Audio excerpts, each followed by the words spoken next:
ಜಾತಿ ನಿಂದನೆ ಕಾಯ್ದೆ ನಾಳೆಕ ಸಾಮಾಜಿಕ ಅವಮಾನ ಕ್ಷಮೆ ಯಾಚಿಸಬೇಕಾಗಿ ಅವರಿಗೆ ಏನದ ಬಿಜೆಪಿ ವಿಧಾನ ಪರಿಷತ್ ಸದಸ್ಯ ಸ್ಥಾನದ ವಜಾಗೊಳಿಸಬೇಕಲ್ಲಿ ಅಲ್ಲಿವರೆಗೂ ನಾವು ಹೋರಾಟ ಮಾಡ್ತೀವಿ. ನಾಲ್ಕು ಸಿಟಿರವರಿಗೆ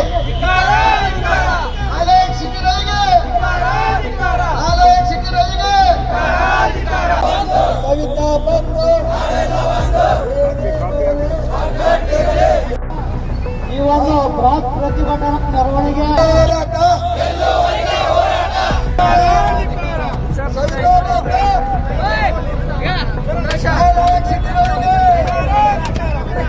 ಎಲ್ಲಿವರೆಗೂ ಹೋರಾಟ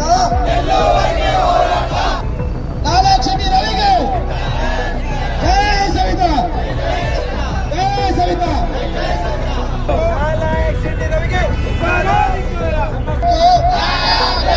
ಚಳಿಗಾಲದ ಅಧಿವೇಶನದಲ್ಲಿ ಜಾತಿ ನಿಂದನೆ ಕಾಯ್ದೆ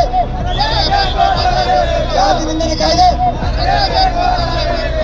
ನಾಳೆಕ ಸಾಮಾಜಿಕ ಅವಮಾನ ಕ್ಷಮೆ ಯಾಚಿಸಬೇಕಾಗಿ ಅವರಿಗೆ ಏನದ ಬಿಜೆಪಿ ವಿಧಾನ ಪರಿಷತ್ ಸದಸ್ಯ ಸ್ಥಾನದ ವಜಾಗೊಳಿಸಬೇಕಲ್ಲಿ ಅಲ್ಲಿವರೆಗೂ ನಾವು ಹೋರಾಟ ಮಾಡ್ತೀವಿ. ನಾಲ್ಕು ಸಿಟಿರವರಿಗೆ